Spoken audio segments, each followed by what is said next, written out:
So you want to know how to do the splits, but you just can't figure out why you're not making progress. Well, in today's show, we're going to talk about my journey, the mistakes I made, and how I reckon I could have gotten 5 years of results in 1 year. Stick around, all that and more coming up.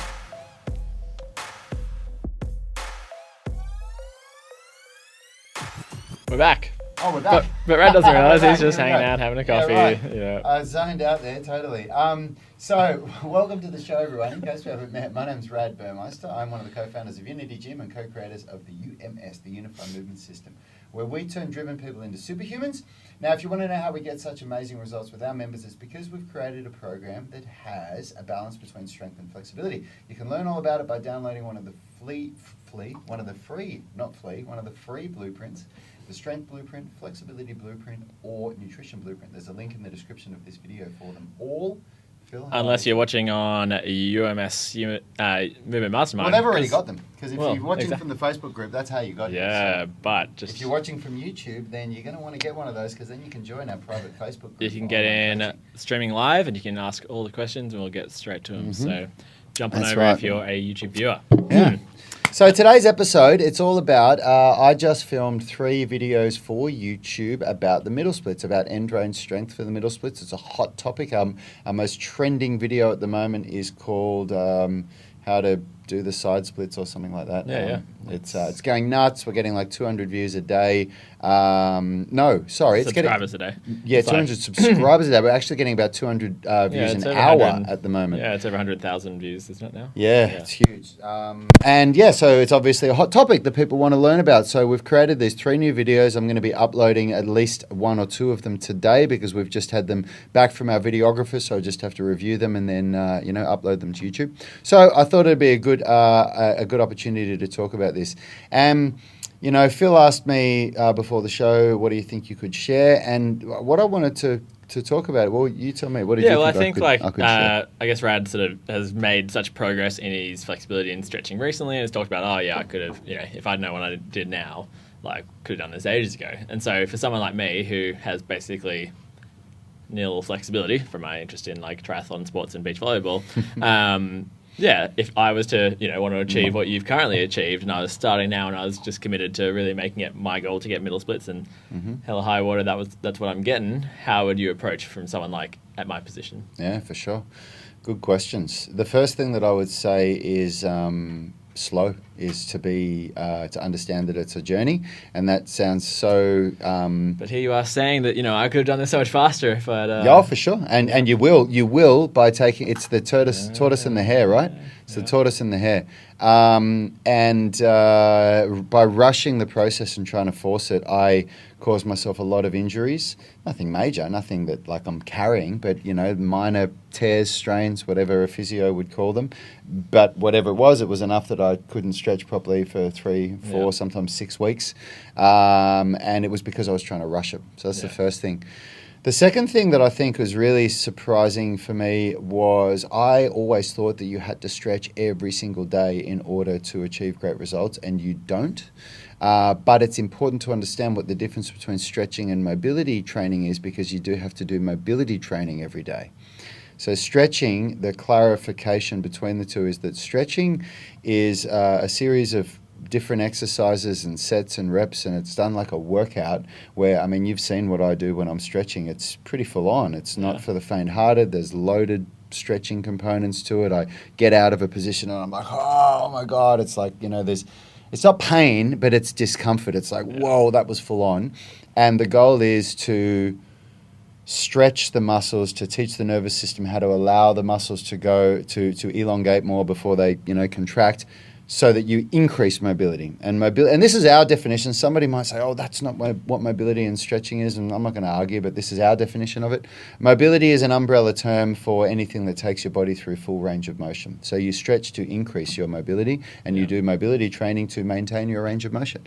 And then mobility training, though, is something. So you only need to stretch one particular muscle group once a week in order to get a really good result. So you're kind of treating, strength training more like your strength training, stretch training more like your strength training in this case. Absolutely. Where you're really trying to do this targeted sort of overload. Absolutely. And then you're trying to achieve that sort of, give Yep. it time and recovery for adaptation instead of Absolutely. doubling down, like, in the same Yep. way that you'd program the Yeah. strength. So. And I honestly believe that 1 to 2 times a week on one muscle group or one movement, like middle splits as a movement, because it's not just one muscle group, it's adductors and hamstrings for the middle splits, but, a movement. So pancake is a movement, a middle splits is a movement, the front splits is a movement, the back bridge is a movement, whatever it is, that once or twice a week is optimal. But then you'd be, with your mobility work, getting into things like Cossack squats and, Yep. and low squats where you're getting that adductor sort of stimulus, but nothing to that sort of same peak as you would with your Yep. And intensive I'll strength give stretch a I'll training. give a much more specific definition of what I think a good mobility workout is than what I was able to find when I was doing my research, because what I found was very wishy-washy. It was just these concepts and maybe try this, and I'll give you all a very specific, this is what mobility would look like. Mobility is a 10-minute routine that is done at a lower intensity than stretching, that has no goal to increase your current range of motion. It's just to access the range of motion that you've already got, and it contains 0 passive stretching. So, good. so it's movement through your range of motion. So I took the team through, the tribe through a mobility session today because we're doing testing week and we had 10 minutes left at the end. And we went into the middle splits. So some people, their middle splits is like this, mine's out here. And I said, okay, now that we're in the middle splits, we're going to just lean forward a few times. So we went forward as far as we could go. So for some people, it's just like this, Yep. Then we Really? reached over for the foot. So some people were trying to touch their toes, others were grabbing their foot, went to the other side, reached over the top, reached the other side. So we're doing these things that people might do as a passive stretch, but we're not holding it passively. Yeah. And then we went a bit wider. Then we did all these ones, where we swiveled the hips a little bit. We went into the cobra and cat stretch that they do in yoga, where you go into that cobra position where your hips are in the ground and then back in the cat. So you're taking the spine through its full range of motion, at least in flexion extension. Then we, a whole bunch of different things. And it took like 7 or 8 minutes, but there was no stretching and there was no, oh my God, this is really full on. Yeah. But doing that every day, what it does is, because you make flexibility gains, you get a little bit more flexible. Then if you don't do it for a week, that week you tighten up again. Yeah, so I guess you could kind of talk about, like, when I talk about strength training through injuries, I talk about, working in your available range. So your mobility session is all about just kind of working, within that barrier of your available range, and then your stretching sessions are trying to exceed that available exactly. range. Yeah. And for those of you that are part of the UMS online coaching program, or that have the ultimate warm-up routine, that's another really good mobility routine. But the warm-up routine that we do in the UMS is the perfect mobility routine. Yeah, It is so... What you were talking about was sounding a bit familiar there. Yeah. I mean, it's so good. But all I did today was take them Yeah. through some different stuff that we don't do in the warm-up. Because, like ideally you'd even do some slightly different things daily. Like there's a couple of staple things that I would do. Like I think of it this way. Mobility, I want to take my joints to their full range of motion in some basic positions, but then I also want to do some slightly different stuff each day. So I'll always try and go to the splits. I'll always try and do a pancake. I'll always try and do a front splits. I'll always try and take myself into full extension through my whole anterior chain, like that one where we hang from the rings. And like there's this one that we do where if you get a set of rings that's roughly about your chin height, if you hang but let your legs go back, it makes your whole body stretch like this. So that takes my whole anterior chain to its For those on maximum the range of motion. podcast, looking somewhat like a banana. Yeah. With the curve side down. Yeah, that's right. Yeah, Just getting that imagery for the podcast listeners, that's right. people. Yeah. So that's a good example of mobility. And just by doing that stuff daily, like what I was trying to hammer home to everybody this morning is that doing 5 minutes of mobility daily is infinitely better than doing none at all. Yeah. And I would argue that if you can't find 5 minutes to do mobility a day, then you don't have a life. Yep, You that's are it. a slave to, like, if you cannot find if you say, oh man, I can't find 5 minutes. Yeah, And it makes you you feel good. Yeah, It actually sure. makes you feel really good. Like, I was feeling quite tired this morning and I wasn't training, I was teaching a class, but I did it with the guys. And at the end of it, I was like, oh man, I feel so good after that, you know. It's not like a workout. And that's the No. clarification. Stretching is like a workout. Yeah. And if your stretching doesn't feel like a workout, you're not really stretching. You're not understanding how challenging it should be. Nice.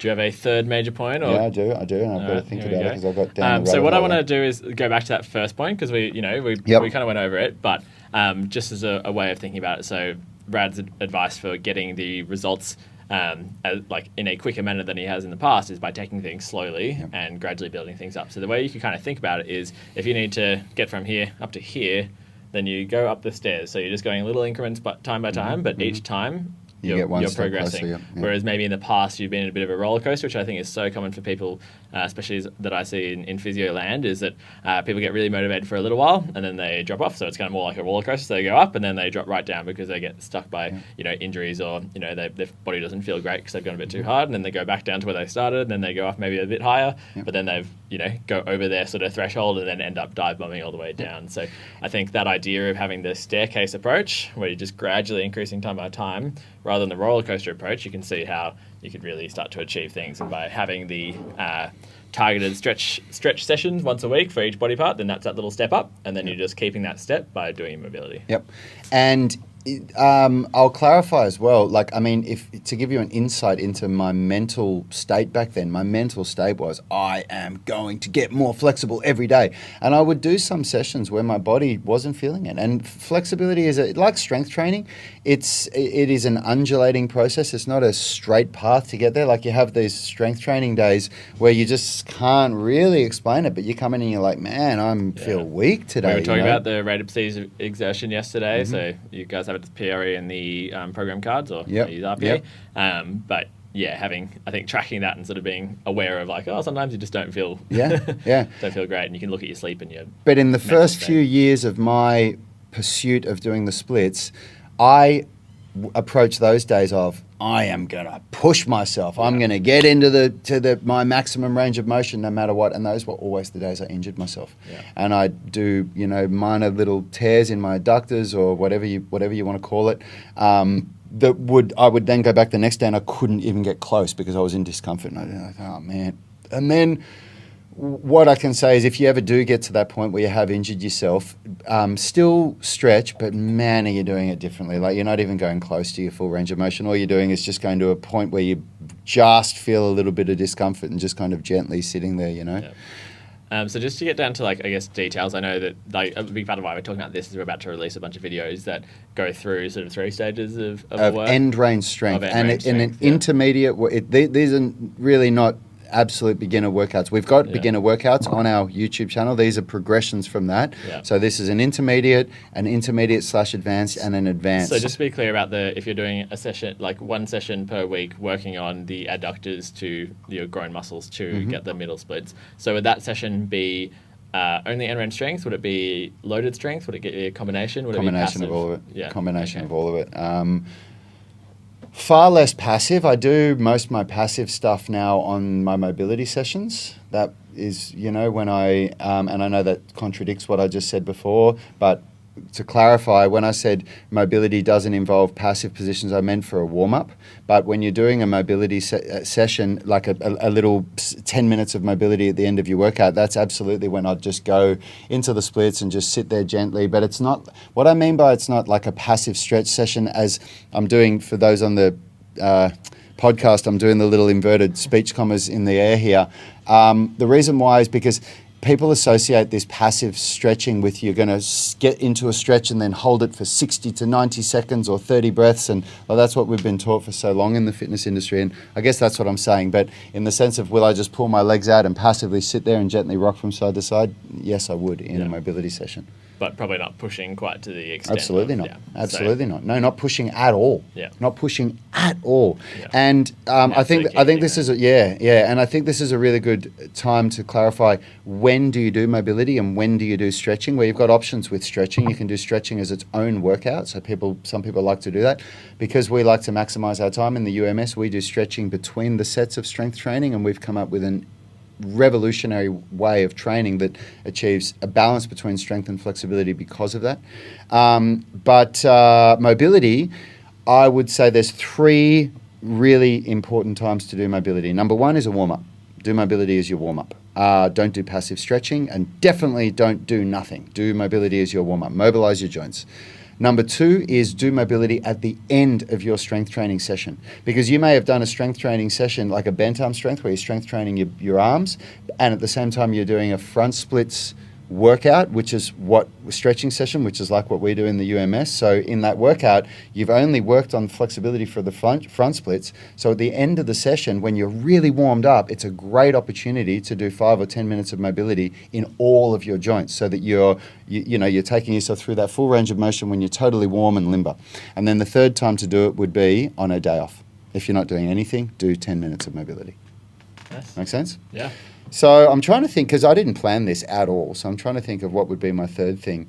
Doesn't have to be 3. It's just Yeah, about it doesn't have to be. it's But just about the three, lessons you've learned. yeah, and, but 3's a nice number. So I'm just trying to think of this. So I've spoken about that you need to stretch. You need to clarify. For those between watching here, please put in a question if you have any questions, anything at all, or if you're listening online on the podcast or on YouTube, make sure to put in comments and we'll add them to our list of things to get to.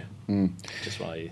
Look, even though I've touched on this, we haven't clarified that this is actually a point. What we've clarified so far, 1 point is take it slow. 2 points are you only need to stretch a muscle group once or twice a week. The third point that I would say, which I've touched on but I haven't said this is a point, is you must learn to differentiate between pain and discomfort.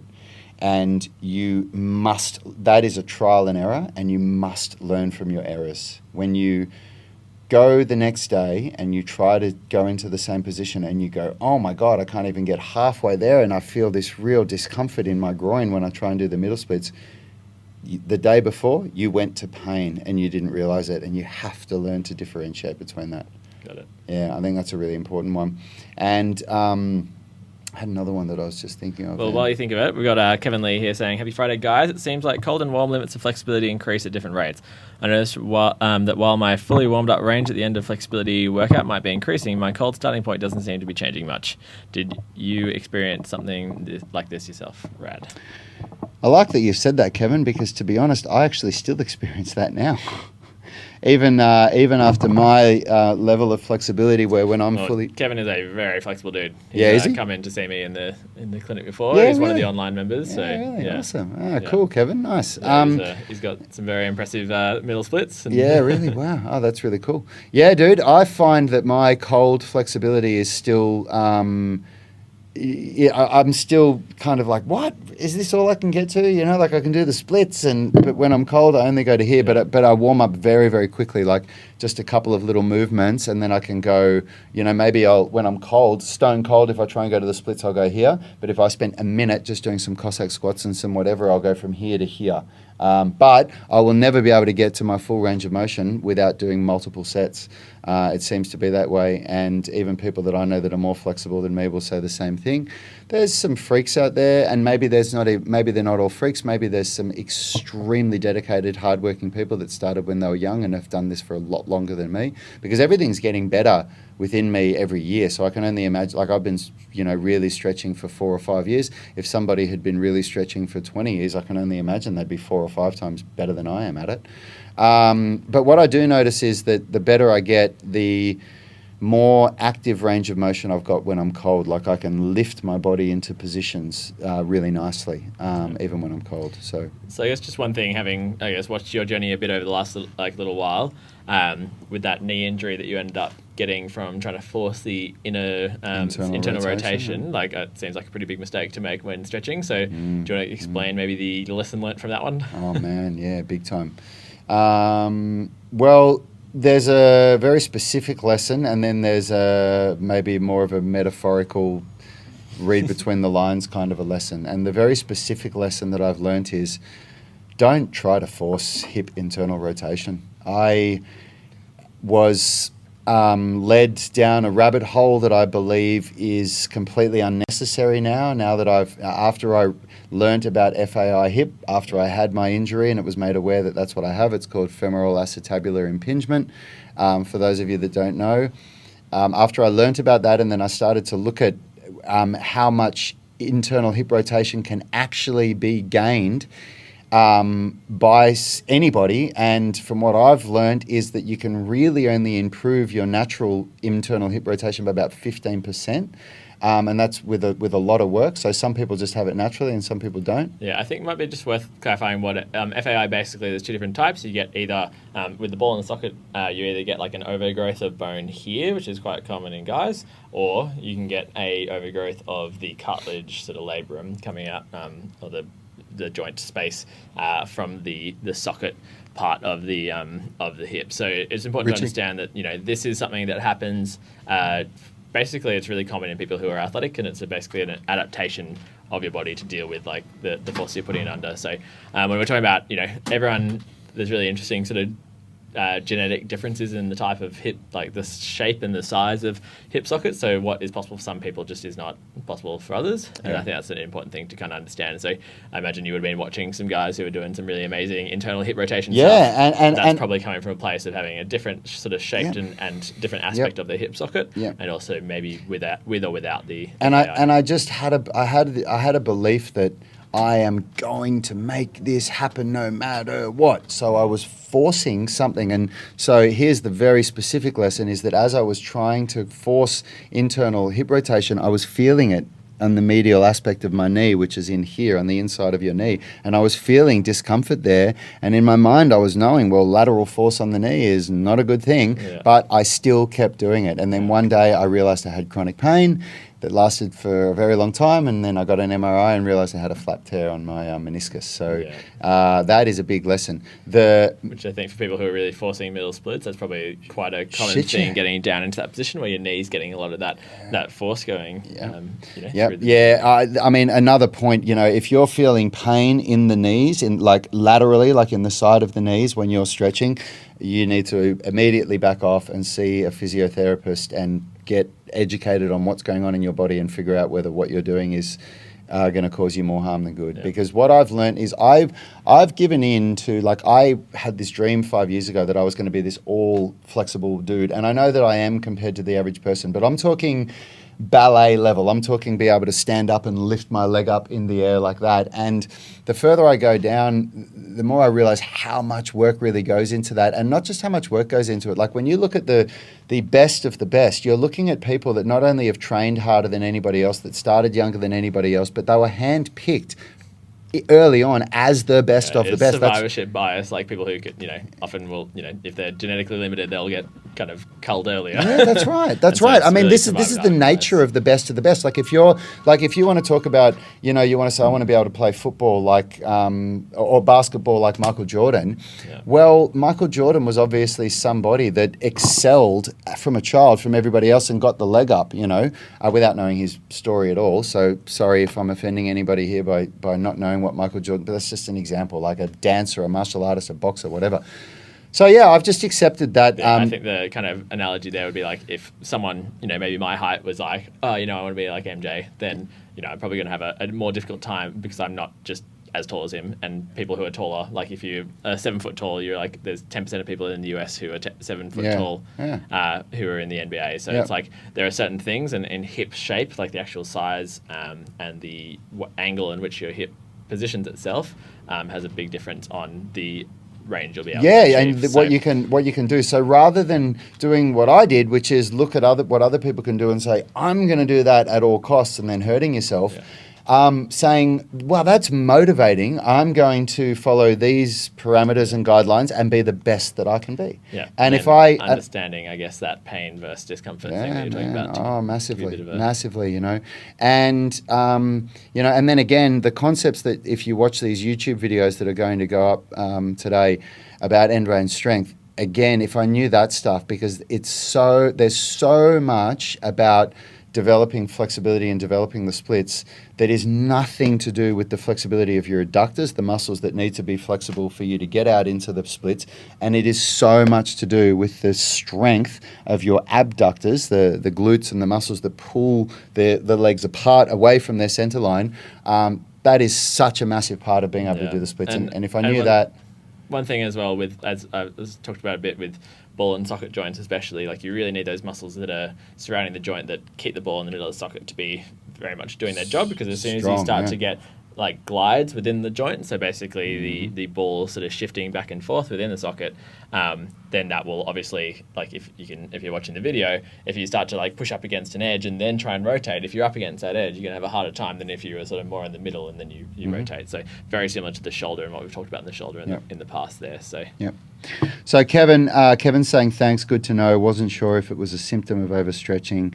I'm still learning my limits of not going too far and re-injuring myself. Listen, I want to give you, this wouldn't have been one of the points that I was going to say, but this is my closing thought on this.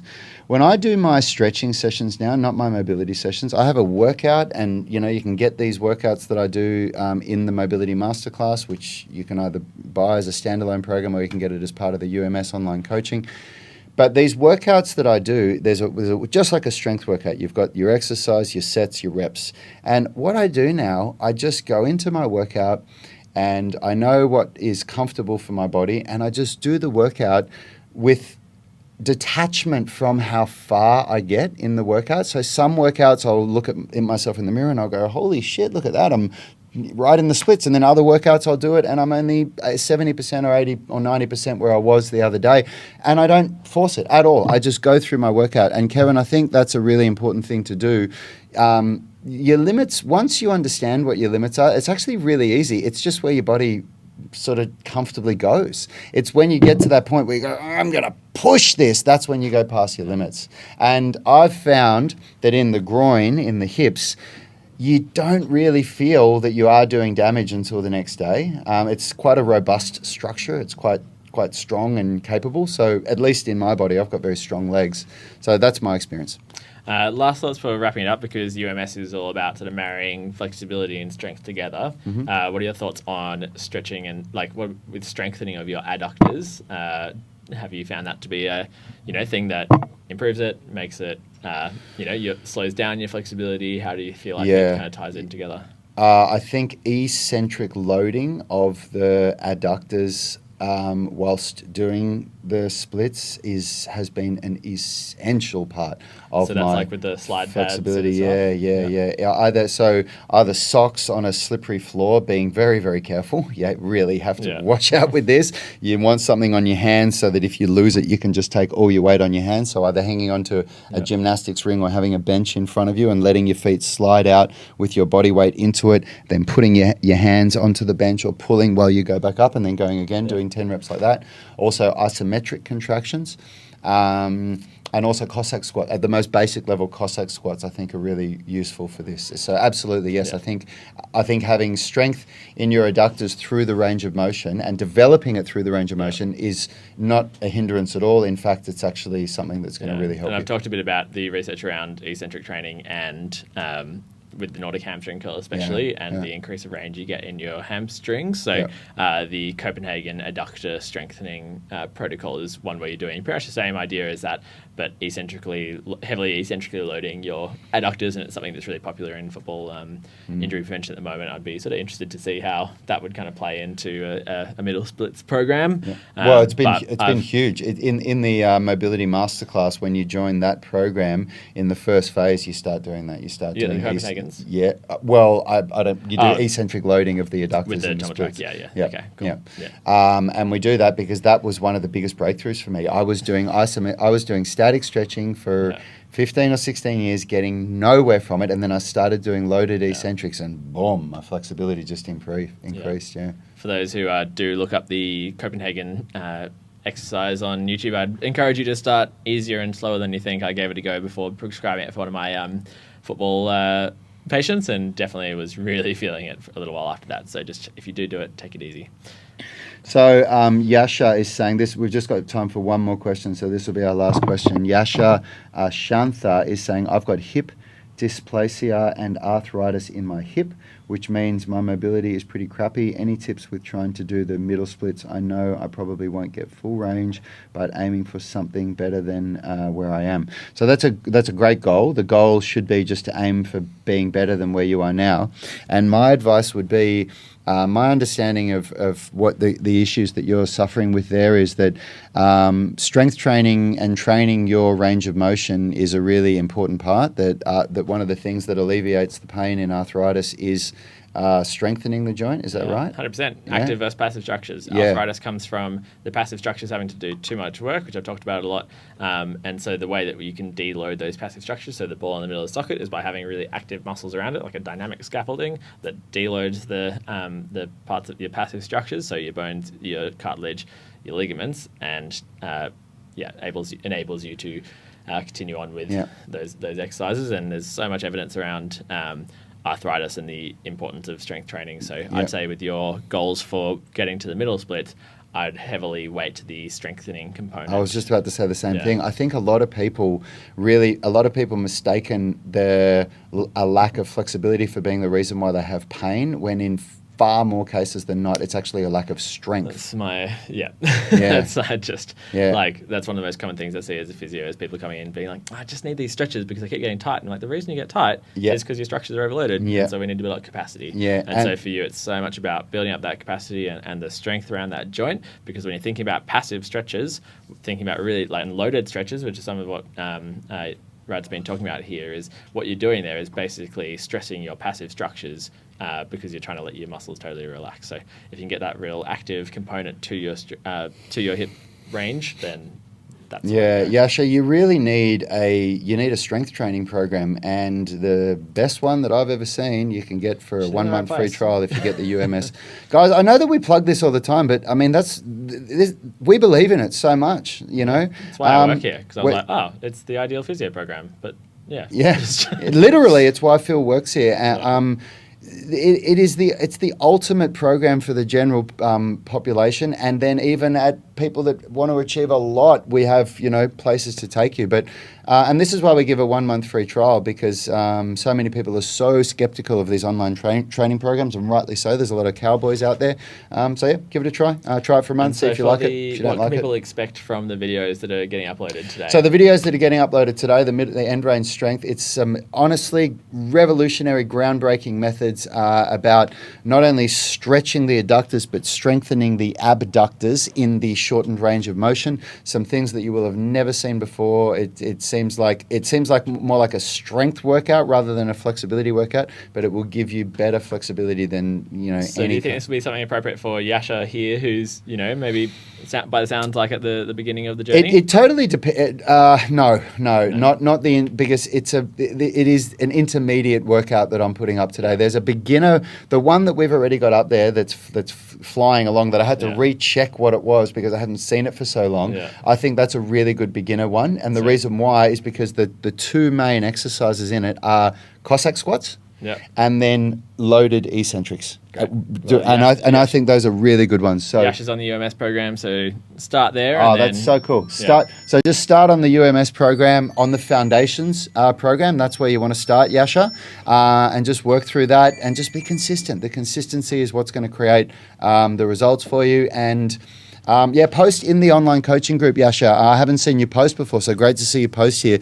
But please post any questions that you have in the UMS online coaching group. That's where we really help people. And also really post some videos of your progress so we can give you more tailored advice to your current situation, because I'm sure that especially if you're new to this, there's so many people there who are new to this and can benefit so much from getting feedback. So for all you guys who are out there watching on these groups, please post videos, please post your progress, and we can give you very much tailored advice which can help the whole group. And for those of you that are in the UMS online coaching program, I mean you've got access to this amazing program, and coaches like us that are hungry to give you feedback. So post, let us know what you're doing, and let's get it going. See you on Monday. Yeah, see you on Monday. I'm going to have to press stop because Richard's left the room. Right. Okay, here we go. We usually say professional too.